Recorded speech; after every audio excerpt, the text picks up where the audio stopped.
Hello and welcome to Thought for November the 30th. Our readings are taken from Esther chapter 7 and 8, the book of Obadiah, and Hebrews chapters 3 to 5. And our thought is the house of Esau stubble.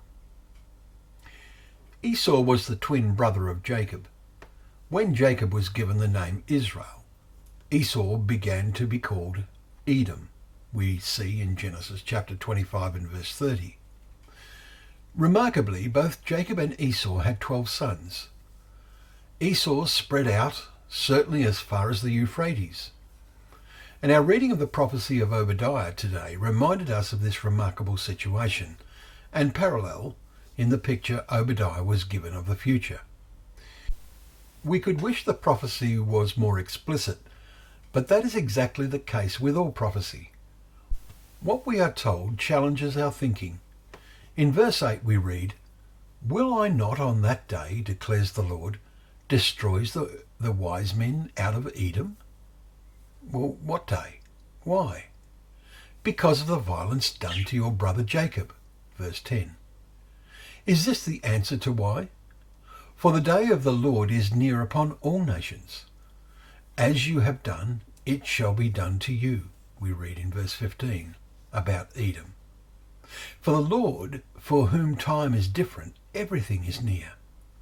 Verses 17 and 18 reveal, "In Mount Zion shall be those who escape, and it shall be holy, and the house of Jacob shall possess their own possessions again. The house of Jacob shall be a fire, and the house of Esau stubble." The return of the exiles is indicated. The exiles of the host of the people of Israel shall possess the land, we're told in verse 20. The final verse of the prophecy tells us, "Saviours shall go up to Mount Zion to rule Mount Esau, and the kingdom shall be the Lord's."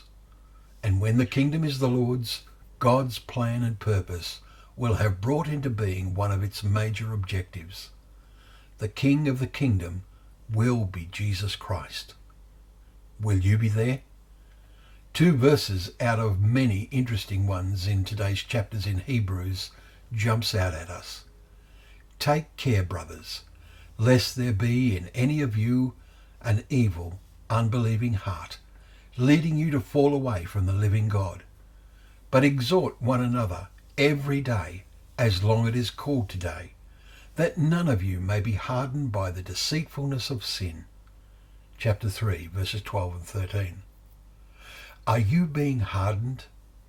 There are lots of factors causing hardening today, but our reading and meditation in our hearts on God's word every day provides the cure. Well, thank you once again for joining us for Thought for the Day, where together we can open up the pages of God's word, remembering that they are a lamp to our feet and a light to our path.